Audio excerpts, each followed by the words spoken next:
Hey everybody, it's Party Elite, and today we're kicking off a brand new miniseries that I've been contemplating for a while now. If the title didn't give it away, I feel like it's time we start talking about Total War Warhammer 3.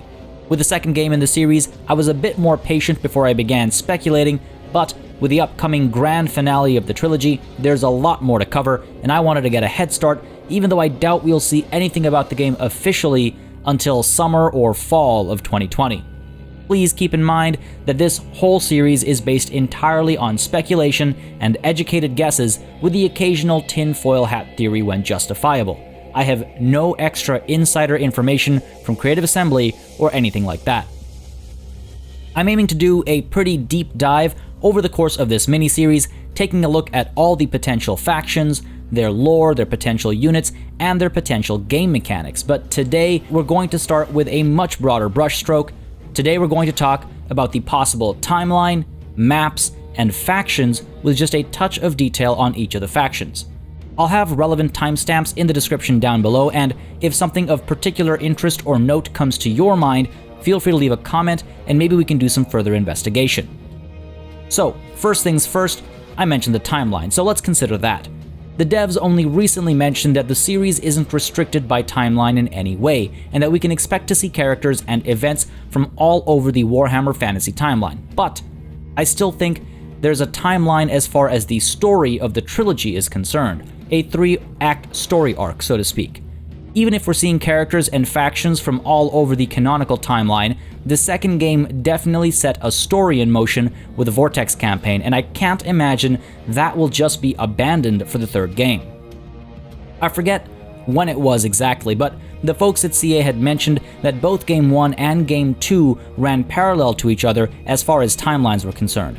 The events of the old world in Warhammer 1 were happening as the Warhammer 2 races were fighting over control of the Vortex.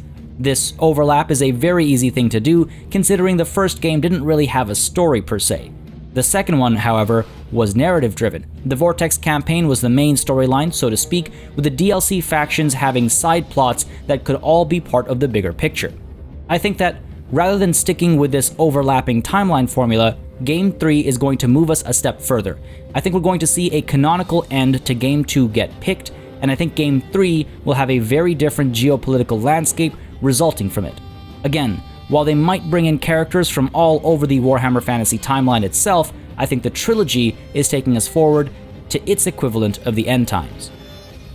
So, which Game 2 ending might be canonical? Well, in a 3-act story arc, the second act is typically when the antagonist of the story really has the upper hand, and the protagonist seems down on their luck. And of the 4 endings that the Vortex campaign presents, the Skaven ending seems the most fitting if the forces of order are considered the protagonist, which, of course they are. Now, the Skaven ending brings ruin across the world. It ups the stakes and gives us a crucial line about the gates of hell. The other option is, of course, the Dark Elves, but their ending is pretty finite. And in the Dark Elf, High Elf, and Lizardmen finales, not only do we always see the rats mentioned, but we either see important characters disappear into the ether, or a purge that probably kills quite a few characters if it were canonical. The only ending that doesn't remove any of the moving pieces is that of the Skaven, and I think the only ending that really makes sense is that of the Skaven, and I'm not just saying that because of my personal allegiances. In fact, I'm relatively confident in this assessment. This would allow Game 3 to begin, quite literally, on the brink of chaos. So, with the timeline set aside, let's discuss what the map might be for Game 3. This is probably the chunkiest part of this video, and I'll integrate some light faction discussion where it makes sense as well. We've seen very clearly that the devs are not averse to changing the map layout as the game goes through its life cycle, be it geography or political boundaries. After all, we recently saw the addition of more of the Darklands to the Mortal Empires campaign, so it's very likely that the map at launch will not be the same after the game has been completed, and I think Warhammer 3 is going to have a 3 to 4 year life cycle. I know that sounds crazy, but that's my low estimate if I'm being completely honest. In my mind, there are 3 possible approaches to the map at launch. Approach number 1 at one time seemed most likely, but now seems a little less likely despite the slow eastward push in the Mortal Empires map. The Far East. Ever since Araby was confirmed as not being in the books, I got immediately concerned about the likelihood of this being the setting for Game 3. Whether it's been outwardly stated or not, it seems as though Araby has been excluded because perhaps it was a little ill thought out, a relic from a bygone era, a relic that Games Workshop doesn't want to dig up. So it's not unlikely that Games Workshop won't want to dig up Ind, Cathay, or Nippon either, considering they might lend themselves to similar criticisms. And I say Games Workshop and not Creative Assembly because, let's be honest, CA has never shied away from this sort of thing, and I genuinely believe they do a great job of it with their modern sensibilities. Enough mulling on that fact though. Let's go with the unlikely hypothetical that the map extends from the Darklands to and beyond Nippon. It's possible that the Mortal Empire's equivalent in this case might split the world into theaters of war, something we saw in Empire Total War if memory serves, though hopefully it'll be better executed in a more fluid-feeling system. Now this might help avoid the concern of the map being too large to traverse. That is, after all, why we got such a squashed and chopped up map in the Mortal Empires campaign. Alternatively, CA might look at traversal speeds in certain parts of the map to make it easier to get from one place to another, or they'll just embrace the fact that conquering the whole world is a time-consuming endeavor. We've already seen remarkable improvements in turn times, so I don't think that's as much of a concern as it once was, but distances are certainly still something to consider. All that aside, this coverage area would give us a huge variety of races to play with, and also a huge variety of sights to see. With regards to the factions at launch, I think the map would bring us the Chaos Dwarfs, the Ogre Kingdoms, the Demons of Chaos, and Cathay. In this region, Cathay makes for the easiest protagonist-style faction. They're still humanoid, they're a bit more relatable for non-Warhammer fans, and they might just appeal to a certain massive market, which would be good for business. They'd probably start with their main faction in Cathay with the capital at Weijin, and perhaps with a sub-faction somewhere in the hinterlands of Koresh, or perhaps around the Dragon Isles. The Demons of Chaos, meanwhile, might come as one giant faction descending from the north, or we might see two of the Chaos Gods represented at launch, with more to follow through DLC. And if they come in pairs, I imagine they'll come as opposing pairs to instigate some infighting there as well. The Ogre Kingdoms will likely be disparate tribes across the Mountains of Morn, likely with starting locations at either end being options for player factions, and I wouldn't be surprised if the Ogre Kingdoms are treated as some permutation of a Horde faction. It would introduce a bit of variety as far as playstyle is concerned, and Horde faction chaos has already been done, so I hope the demons aren't just treated the same way. Finally, the Chaos Dwarfs will likely primarily be in the Darklands, with their faction capital at Zar Nagrund, and since the Chaos Dwarfs are almost entirely focused in this area in the lore, I think we're likely to see another sub-faction inserted somewhere to the far east, maybe all the way at Nippon, with some holds in the mountain ranges on the island chain. Later on as DLC, we might see Nippon with its main faction on the island chain itself, and a sub-faction maybe somewhere down south of Ind on the islands there. Ind is likely to feature as a DLC faction as well, considering they're probably the only other big player, and they've been referenced in Game 2 with Lokir Felhart's swords. Chances are they'll have their primary faction somewhere in the mainland, with a sub-faction elsewhere, perhaps also in the hinterlands of Koresh. I don't think much is known about Ind, so this would put a lot of CA's creativity at work. Apart from Nippon and Ind, we might also see Koresh, yet another extremely underdeveloped part of the Warhammer fantasy world, and I imagine we're going to see Hobgoblin Khan appear leading a Hobgoblin Horde army at some point, and maybe the Kurgan while we're at it, why not? Before all that though, I think we're more likely to see Kislev added in Game 3 as DLC at some point, if not as a starting faction. Apart from that, there's plenty of opportunity to bring back Game 1 and 2 factions. An Empire expedition to the east could surface, just like the one in Lustria in Game 2. The High Elves have holdings, or at least had holdings in the area as well. The Lizardmen are on the Dragon Isles, and there are Beastmen everywhere. And in fact, if I recall, the Beastmen on Ind are very different to their old world counterparts. The Dark Elves are easily added as well, considering they've had history with raiding Ind and Cathay. We might see a Corsair sub-faction, and Lokir himself might make an appearance. I'm not sure if there's much room for the undead to make an appearance, but I'm sure Creative Assembly will find a way to make it happen. Perhaps in the hinterlands of Koresh, what with all the weird blood rituals they've got going on. Or maybe a brand new faction of Vampire Coast will show up out of nowhere. My point being, there isn't a lack of options with a Far East map, as much as it might seem when we only consider pre-established Warhammer factions. Like I said earlier though, this map has gone from being somewhat likely to being very unlikely ever since Araby was more or less completely written off, so let's move on. I think what's a bit more likely is that rather than getting a shift in location, we're going to primarily get a shift in time. Like I said earlier, I think Game 3 is going to send us forward towards the end times, and for that, we don't really need to shift our geography all that much. It's possible that Game 3 will have the Mortal Empires map as the base, onto which it'll add a little bit more land to the north and to the east. This would allow the game to launch with Kislev, Chaos Dwarfs, the Demons of Chaos, and maybe the Dogs of War, or perhaps we get Nagash at launch?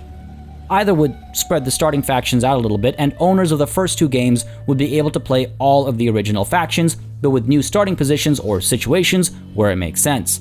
Those who didn't own the first two games would have a plethora of fully fleshed out enemy factions to contend with, no matter which faction they play as themselves. In this case, Kislev and the Dogs of War might provide us with the protagonist faction, the humanoid, more relatable faction, starting in Kislev for Kislev and down in Telea and Istalia regions with the Dogs of War. The Demons of Chaos, once again, might appear as one giant race or as multiple factions representing two Chaos Gods at launch, with more to follow with DLC. Future DLC would likely see the map push out slightly eastward to include the Ogre Kingdoms, perhaps the Hobgoblins, and maybe more Chaos Demon factions further out to the northeast. We're already seeing slow eastward pushes with updates to the Mortal Empires campaign after all, so this is almost a given. On top of all that, I think it's possible that most of the DLC for Game 3 will continue to introduce characters and units to the old factions, finding a way to push the narrative of the end times further with each piece of DLC. This is similar to what's going on with Three Kingdoms right now, where the game is being divided into story chapters using DLC, and it would push a narrative approach with Warhammer 3. If I'm completely honest, it does sound a little small scale for something that's supposed to finish off an epic trilogy. While I think it's more likely than a Far East map, I don't think it's as likely as the Northeast map. I know this might sound crazy, but bear with me. Kislev at launch, representing the protagonist, the human faction that we can all relate to in a way, and a faction fans have been asking for since Game 1. Chaos Dwarfs, people have been asking for them forever too. They've never received the love they deserve from Games Workshop, and now it's their time to shine. Ogre Kingdoms, with their ridiculous beasts and large armies, will make for an excellent showing, and last but not least, Demons of Chaos.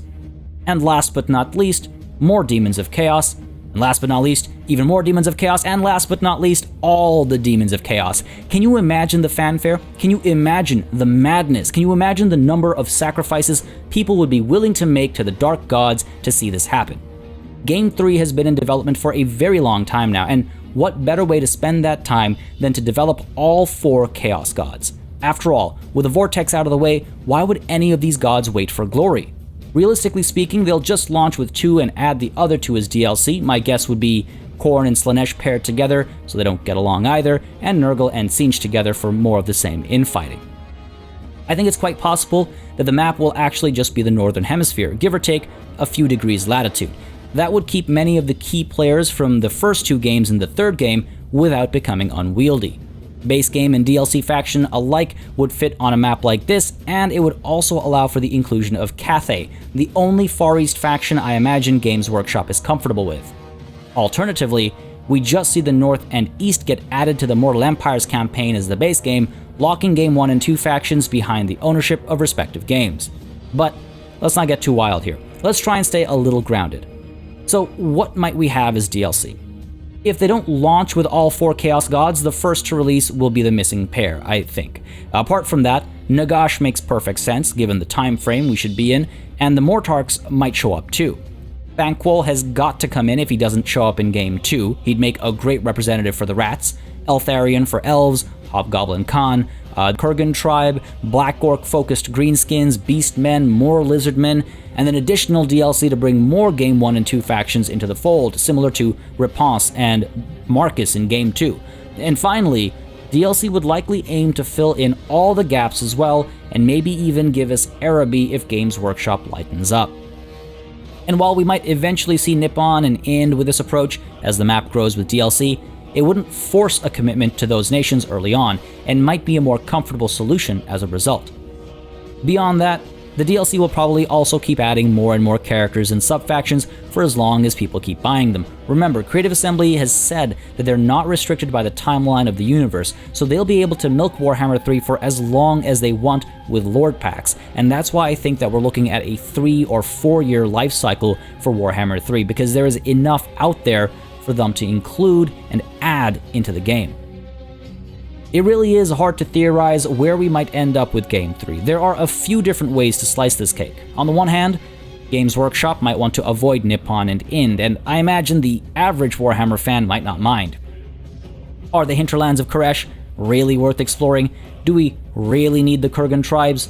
On the other hand, how do you conclude a series that has been around since 2016 without including all the major factions and all the fan favorites, big and small?